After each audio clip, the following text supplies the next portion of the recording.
Ahon din sana dito nung gabi, nung barangay tanod. Ahon nga ako. Ako yung kagawad pala. Sorry po. Kagawad Alvin po. Ito po yung tanod namin si Kuya Junil. Po. Sabi nga.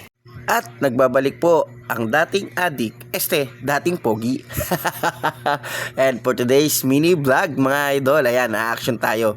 So action na natin yung reklamo regarding sa pag-uuling sa Purok 5. So samahan nyo ako mga idol. Ahakitin natin yung napakatarik na bundok sa Purok 5. So bago ang lahat, pagpapala muna tayo sa ating kapitan. At ayan po, shout out Kap Ikoy, yan o, nag-i-edit, busy pag-i-edit. So Kap Ikoy, salamat po sa suporta.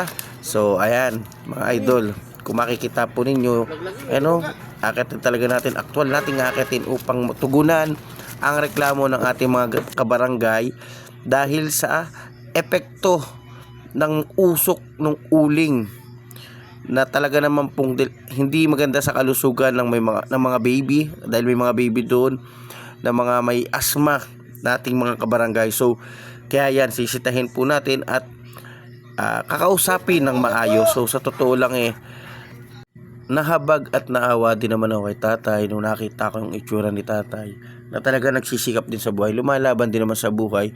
Kaso nga may mga naapektuhan tayong residente natin na dapat din nating ingatan. So kaya kinausap natin na maayos si tatay.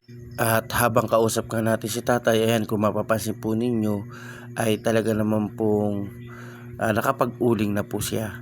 So pinaliwanagan po natin ng maayos na ito'y labag din naman sa kapaligiran natin, sa environment natin. Talaga naman pong ito ang buhay ng mga nagsisikap sa buhay na kailangan din naman kumayod, na naunawaan din naman natin siya. At sa totoo lang mga idol, itong reklamong ito ay bali nung isang gabi pa. So akitin ko talaga sana siya nung isa pang gabi, kaso nga masyadong madilim, delikado yung daan, matarik pala ng araw pa nga lang, hirap na ako. Di lalo na siguro kung nung gabi pa. Ahon nga ako. Ako yung kagawad pala. Sorry po. Kagawad Alvin po. Ito po yung tanod namin si Kuya Junil. Po. Sabi nga. Talaga doon na ano ang usok. Ayun po, anong dilim po. Nasisiday. Nasisidre po ba? Nadilim. Ang dilim sa daan may mga tao, may mga baby. Maapektuhan yung kalusugan. Pasensya na kayo ha, baka sabi nyo hindi. Hindi ako, kumbaga wala pong ano ha. Sinabi na sa akin kahapon. Sinabi rin.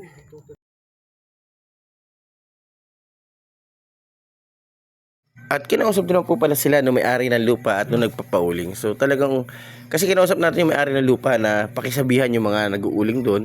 So kinausap naman pala, so talagang tinapos lang. Kumbaga yan po, kung nakita ninyo, talagang isasako na rin po nila, tinapos na daw po, last na daw po yun, at ititigil na nga daw po nila yung pag-uuling. So magandang balita po yun mga idol. Salamat po. Salamat tatay. Sige po. Ako at bibili sa sardinas. Salamat ha. Pasensya ka. Pasensya na. Taas ng haahon dito. Ay dito ay, may hagdan-hagdan.